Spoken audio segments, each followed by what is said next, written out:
യേശുവിൻ്റെ കൂട്ടായ്മയിലെ സ്നേഹം നിറഞ്ഞ എല്ലാ പ്രിയ ദൈവമക്കൾക്കും ദൈവാനുഗ്രഹം നിറഞ്ഞ നല്ലൊരു ദിവസം ആശംസിക്കുന്നു.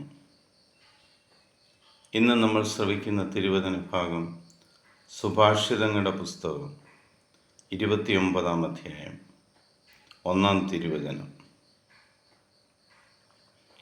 കൂടെ ഗുണദോഷിക്കപ്പെട്ടിട്ടും മർക്കടമുഷ്ടി പിടിക്കുന്നവൻ രക്ഷപ്പെടാനാവാത്ത തകർച്ചയിൽ പെട്ടെന്ന് പതിക്കും. ഒരാളുടെ ജീവിതത്തെ നന്നാക്കിയെടുക്കുവാൻ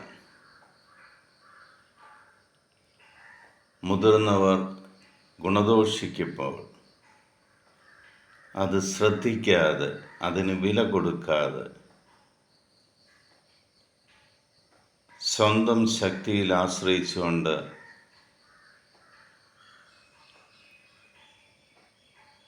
ആ വ്യക്തി മുന്നോട്ട് പോകുമ്പോൾ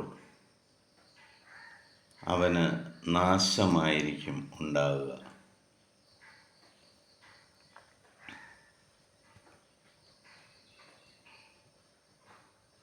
ഇന്നത്തെ തലമുറയിൽ നമ്മൾ കണ്ടുകൊണ്ടിരിക്കുന്ന കാര്യങ്ങളാണ്. എത്ര ഗുണദോഷിച്ചാലും മനസ്സിലാകാത്ത ഒരു തലമുറ. ഈ മക്കളെയെല്ലാം നമുക്ക് ദൈവകരങ്ങളിൽ സമർപ്പിക്കാം. മുതിർന്നവരെ ബഹുമാനിക്കുവാൻ, ഗുണദോഷങ്ങൾ അനുസരിക്കപ്പെടുവാൻ, നല്ലൊരു ജനതയായി ജീവിക്കുവാൻ ദൈവം നമ്മളെ എല്ലാവരെയും അനുഗ്രഹിക്കുവാൻ നമുക്ക് പ്രാർത്ഥിക്കാം.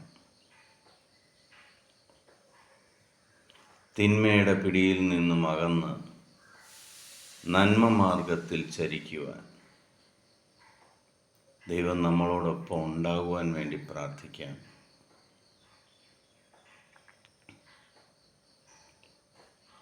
അഡ്വൈസ് കിട്ടുവാൻ ആഗ്രഹിക്കുന്നവർക്ക്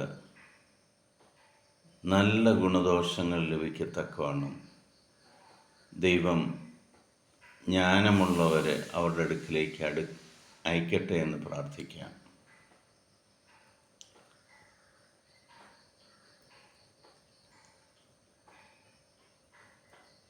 പിതാവായ ദൈവത്തിൻ്റെയും പുത്രനായ യേശുക്രിസ്തുവിൻ്റെയും പരിശുദ്ധാത്മാവിൻ്റെയും കൃപയും അനുഗ്രഹവും സമാധാനവും എപ്പോഴും നിങ്ങളുടെ കൂടെ ഉണ്ടായിരിക്കട്ടെ.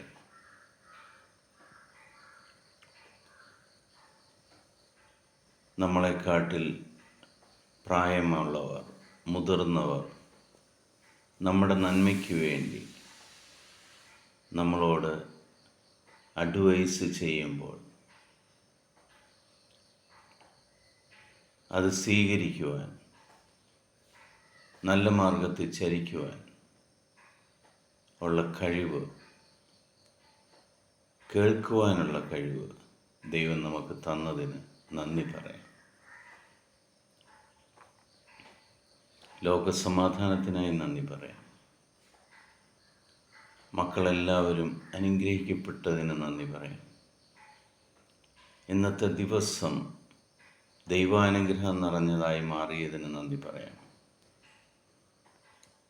യുദ്ധങ്ങൾ ഒഴിവായതിന് നന്ദി പറയാം. എൻ്റെ കർത്താവും രക്ഷകനും നാഥനും ഏകദൈവവുമായ കർത്താവായ യേശുക്രിസ്തുവിൻ്റെ സമാധാനം, സർവശക്തനും സർവാധിപനുമായ ദൈവത്തിൻ്റെ സമാധാനം സന്തോഷത്തോടുകൂടി നിങ്ങൾക്ക് ഞാൻ പങ്കുവയ്ക്കുന്നു. ഈശോ മിശിഹായ്ക്ക് സ്തുതിയായിരിക്കട്ടെ.